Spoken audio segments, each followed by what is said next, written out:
வீட்ல money plant வளர்க்கக்கூடாது நீங்க சொன்ன மாதிரி. சரி. இப்ப நான் ஆஃபீஸ்ல ஒரு பவுல்ல தண்ணி ஊத்தி நான் மணி பிளான்ட் வச்சிருக்கேன். வைக்கலாமா? வைக்கலாம். ஆஃபீஸ் அப்படின்னு சொன்னா, அது பொருளாதாரம் சம்பந்தப்பட்ட விஷயத்தை ஏற்படுத்தக்கூடிய ஒரு நிகழ்வு. ஓகேங்களா? முக்கியமாக ஒரு மீடியா. ம். ஓகேங்களா? இந்த மீடியானே வச்சுக்கோங்களேன். இங்க ஆஃபீஸ்ல வளர்க்கலாமா? வளர்க்கலாம். ஏன்னா, ராகு சம்பந்தப்பட்ட இடமே மீடியா தான். ம். ஓகேங்களா? இப்ப எந்தெந்த இடத்துக்கு இது பண்ணலாம், எந்தெந்த இடத்துக்கு பண்ணக்கூடாதுன்னு ஒரு நிகழ்வு இங்கேயே இருக்கு.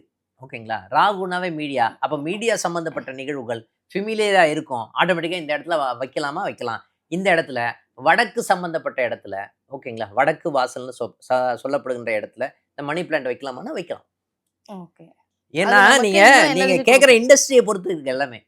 ஓகே. இந்த இண்டஸ்ட்ரி இதே வந்து ஒரு மேனுஃபேக்சரிங் இண்டஸ்ட்ரியில நீங்க வளர்க்கலாமா? அப்படின்னு கேட்டீங்கன்னா, அவங்க வந்து அயர்ன் சம்பந்தப்பட்ட விஷயத்தில் பண்றாங்க.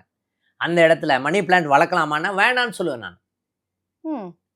ஓகேங்களா? அவங்களுக்கே இந்த ராகு சம்பந்தப்பட்ட விஷயங்கள் சாதகமாக இருந்ததுன்னா, பண்ணலான்னு சொல்லுவேன் நான்.